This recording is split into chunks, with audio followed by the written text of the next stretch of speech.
I'm Annie. I'm very privileged to be asked to share today my story. My story seems quite long because I'm getting old. There's lots to talk about. But ultimately, it's a story of God walking with me. So come with me, let's share the journey. Buckle up.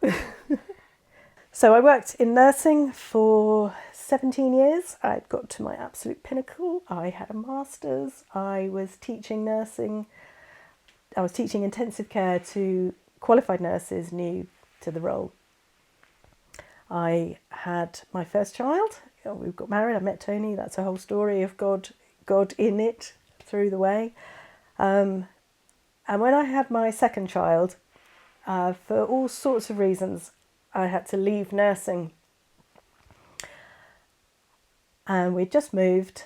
We had bought a nursery in order for my husband, who was in horticulture, to grow strawberry plants.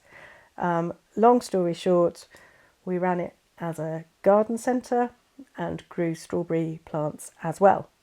Yeah. So I was christened as a baby, and we went to church Christmas and Easter. And when my brother was singing in the choir, we would go along and listen. When I was christened, I was given a little prayer book for children. So once in a while I would be reading these prayers. So I had a sense of spirituality without really knowing any more. My brother, at probably about the age of 12, went to a Scripture Union camp and loved it. There were so many different activities, and he became a Christian there. And then a couple of years later, I went to Scripture Union camp, and it all made sense. They gave talks, and it was just giving me an understanding of the very basics of what I did know, that there was a God. And I think the key thing that really caught my attention was that they introduced the fact that Jesus could be my friend. My understanding before had been that God was high and almighty and holy. And so as a 14-year-old who was shy and introverted and didn't really have many friends at school, that's what caught me, that Jesus could be my friend. And so I made a commitment and kind of go, whoa, what have I done? What was that about? And the leaders at the camp were just so kind and understanding and just explained much more about a personal relationship with Jesus. So I used to go back every year to these camps and learnt more and more. I suggested to my mum that we went to church more regularly, and she wasn't having any of it. And then finally we moved house, which just happened to be opposite a church. So I said to her that all her excuses didn't hold anymore. Could we please go to church? And gradually my parents felt accepted into a new family, and it all made sense for them, and they made a commitment. I didn't like school as a child, and that's probably why I was so happy at the Scripture Union camps. And as a Christian, I still didn't like school, but I think I just had better coping mechanisms. Once I'd done my A-levels, I went into nursing and went up to train at Oxford, attached to the hospital there. I had a great time because, as well as all the hassle of training, the challenges, I also had all the student activities to join in with, and was in the same church as my brother. He was in on Oxford on and off, so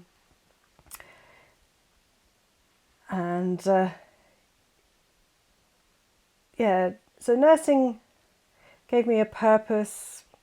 I'm a practical person, not an academic, unlike my brother, who was a very talented academic and also a very talented musician. I could have chosen to be completely overshadowed by my brother, but from an early age I decided that I was my own person and I was never going to meet his standards. We were both at boarding school, which is why I didn't like school. So we didn't really know each other, but those years in Oxford were very key in us growing closer together. And we shared a house for some years. He had an accident when he was 22. I was 20. And his injuries were brutal. He was in intensive care for a week, and we needed that week to come to terms with he never would have survived the injuries.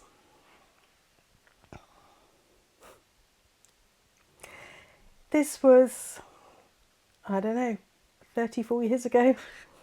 44 years ago, actually, 44 years ago.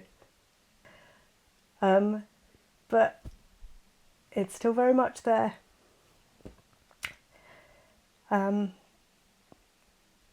He died, which was a relief to him.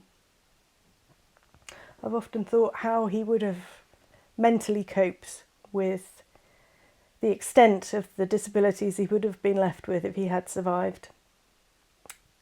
And he was a very active person, so he would not have enjoyed life.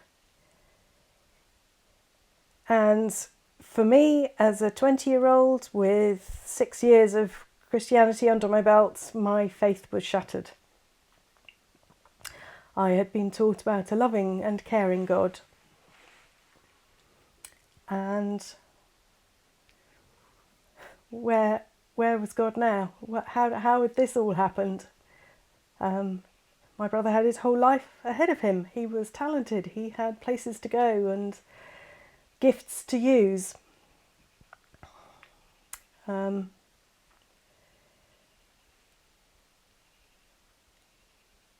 I made a choice that I would challenge God in this. I realised the awesomeness of God.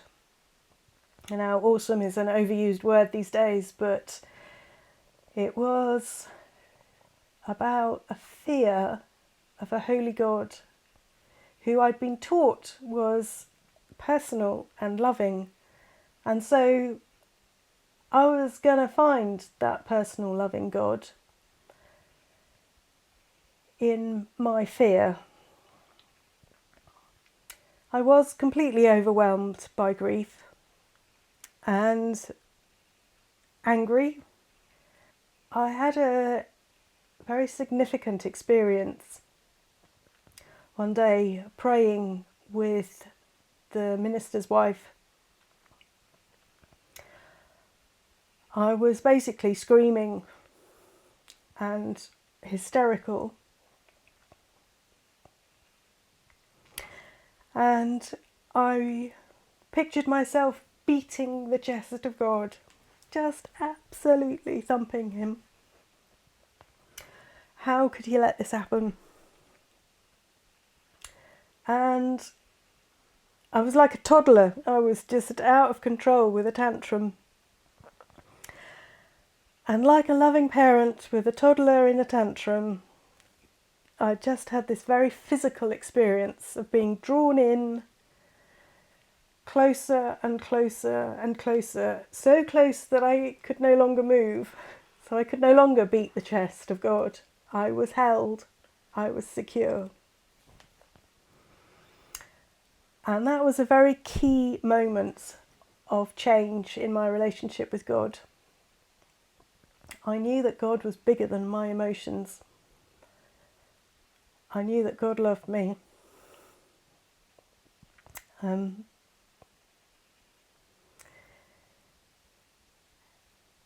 I've often thought over the years that if I ever wrote a book about grief, I would call it Beating the Chest of God. And I think in that moment, God took me to a whole new place, that I dared to come close to him and share where I was at. I dared to be real with him. I dared to challenge him. I dared to ask him, where were you in that moment of my brother having that accident? Where were you with Robert until the ambulance crew came?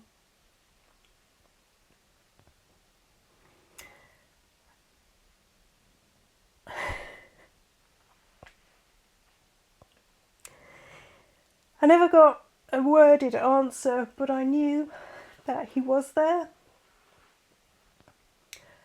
And it's just a case of trust. I've learnt to trust. I've learnt that we're promised a spiritual protection. We're promised a protection of our soul, but we're not promised physical protection.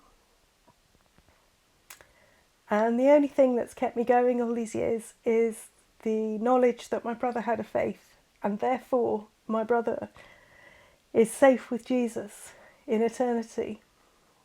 That where he would no longer be able to physically run, he's running, he's dancing, he's playing his music in heaven. And I know that if I didn't have that assurance, I would be in a very different place in my faith, in my walk, in life. If none of us had a faith as a family, we would have ended up in a very different place emotionally. Over the years, it's been a discipline to not pick a scab. And I don't go to that place very often. So this is quite a challenge to be open about it now.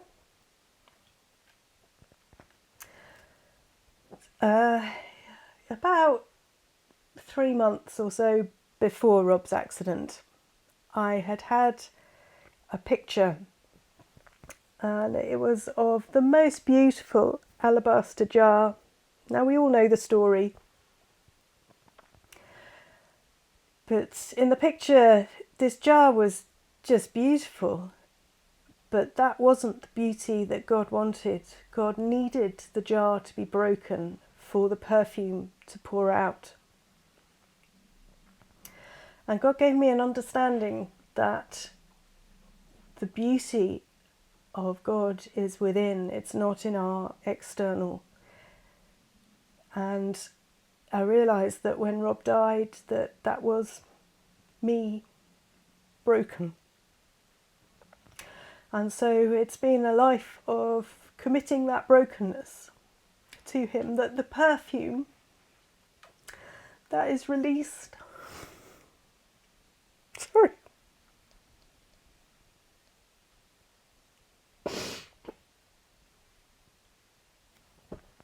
the release of that is to his glory. Sorry, it's very ugly listening to people crying as they talk, but this is me. This is my story. From the very beginning, I determined that I was not going to ask the question why. God is bigger than the question why. And he'll let me know in eternity why Robert died. But I just realised the utter futility of remaining in the question why. I need to share a very key moment. I was at Lee Abbey, and it's the first time that I heard God speak. I often get pictures, but this was the voice of God. It was a grey day, and a grey sky and grey rocks. Liaby is a retreat place on the coast of Devon, very steep cliffs, rocks, and there's a cove, and I'd walk down to the cove, to the sea. The sea was grey, the rocks were grey, the sky was grey, it was raining, and my soul was grey. And I walked out as far as I could on the rocks and just stood with the waves and looked around, and I felt one with nature, so much so that I could have easily just slipped into the sea, and I'd had enough of feeling grey. I hadn't gone down purposely to take my life, but I just felt so at one with the greyness of nature that I felt consumed by it. I didn't shout in rage. I was just too numb at that point. And God spoke. Yes, it is right that you fear me. I am awesome. But see these waves and their power. I am mightier than these. You know that I love you. Remember how you have loved me and believed in me before. I ask that you love me still.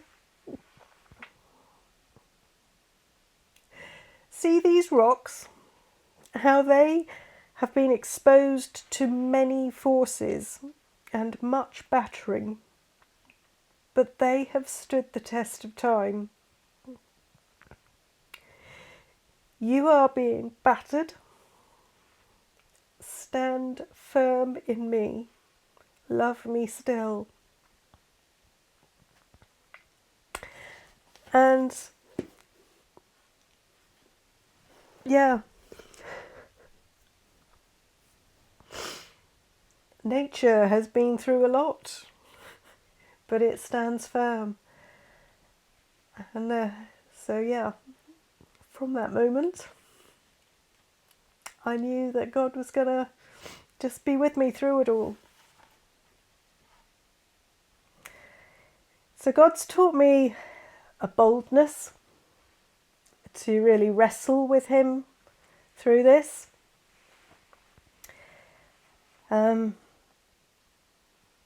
He's taught me all sorts. He's taught me that you can get no lower than God. God Almighty in the heavens is a God who knows death. Jesus died. Jesus went to the lowest place. We read, underneath are the everlasting arms. But they really are. When you're trapped in what seems like a well, there's walls around you. He gives you a solid ground to stand on in that well. He is underneath you. You can get no lower than the love of God. Yes, he's high. Yes, he's wide. But he's beneath us. He's in our lowest place. We have a choice. We can remain in bitterness, or we can work through bitterness.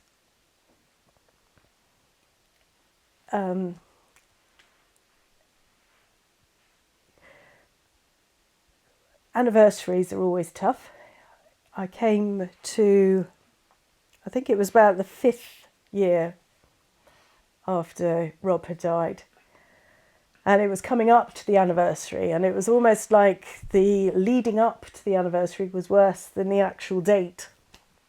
And I go, well, Lord, how am I going to react to this now? You know, am I just going to sit in a quagmire of self-pity on a day?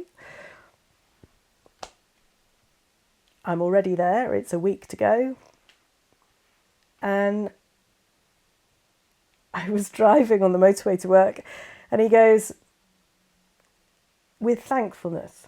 I go, and then he stopped the car. It's like, what do you mean with thankfulness? I'm not thankful that Robert died.